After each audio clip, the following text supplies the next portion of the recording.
Hi, I'm River the Unique Witch, and today we'll be talking about circles.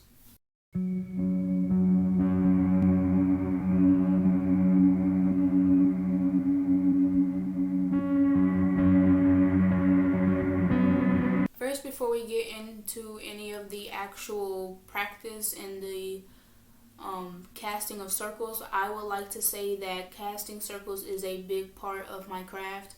I love doing it. I love the vibe that I get from it. I love just casting circles. I always, like I said before in my previous video, I cast circles even when I am doing something small like tarot readings and things like that. And casting circles has become a big part in my craft. Casting circles is pretty easy. It's a simple task in witchcraft, and like I said before, I love doing it. So this is just what I do to cast circles. Okay, the first thing that you want to do is stand in the middle of the area or the room that you are in. And then next you want to face whatever element in the direction. So like for example, fire represents south, air represents east, north represents earth, and west represents water. So you want to stand facing the correct element, facing the correct direction, or if you want to face whatever way you feel is right, then go ahead and do that. While you are doing this, you want to, if you have a wand, you want to say your blessing or your prayer and face your wand towards the way that you are facing. In order to remember the elements and the directions, I recommend getting like little sticky notes or pieces of paper and drawing the elements and write the letter of the direction and put it on the wall in that direction, or you could just use stick elements, and that's what I did. Here's one that I made, and that's what I use, and I put this facing east. Casting circles is great when you have a wand, and here is my wand. And yeah, this is what I use to help cast circles. While you are facing fire and south, or whichever one that you want to start with, say this with a strong intent and strong magic. By the powers of north and earth, I call to you on this day to protect me, heal me, guide me, show me, and love me. I also ask that you banish any negative energies and seal this circle with your power. Thank you.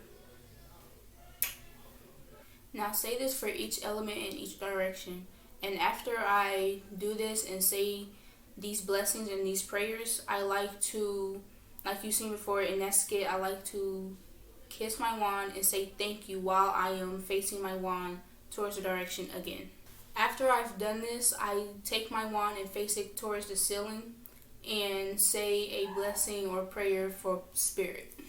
Spirit, I call on you on this day to protect me, guide me, heal me, show me, and love me. I also ask that you seal this circle with your power. Thank you. This circle is now sealed. No harm can come upon me. I am protected, so mote it be. As above, so below. I didn't say this before, but before I cast my circle, I also like to gather candles, herbs, crystals, even my book of shadows, or anything that I want with me in the circle before I cast and before the elements seal it. Here is one of the black candles and one of the main candles that I use to actually cast my circles.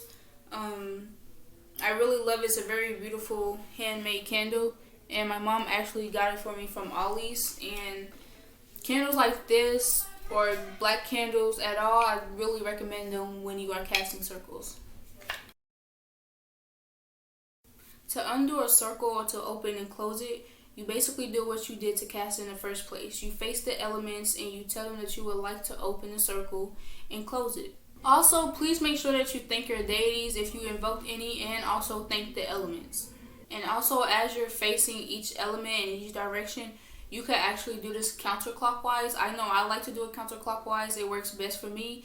And if that's what you want to do, then you can do that. Magical properties include protection. It also helps with stress and gives you time to meditate and center yourself.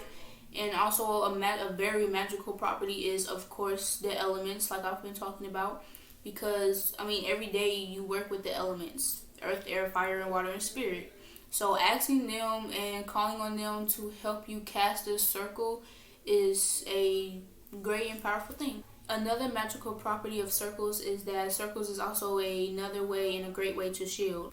Now, when it comes to the meaning of magic circles, like I said plenty of times before, they mean protection. They mean, guidance and meditation and centering. Like, they're used for those things, and I also feel that they were used, especially back then, to protect witches. Like, even from people that wanted to kill them. Like, even in charm, they made circles so they could protect themselves, especially when they went back to, like, I think it was the 1600s. They made that to protect themselves from the men that was trying to kill them. I mean, magic circles are very powerful, and I feel that they should be taken seriously. And I honestly couldn't find anything that explains the real and the true meaning behind them. I mean, the Wikipedia that I read even said that how they can be made and just small stuff like that, but the actual meaning behind it, I couldn't find anything that explains it fully or well enough. So honestly, I feel like who's ever watching this, you can honestly just come up with your own meaning, what it means to you, because witchcraft is all about intent. It's all about what works best for you. So if magic circles has a completely different meaning than what I'm talking about, then that's perfectly fine. But the meaning behind magic circles for me is just protection.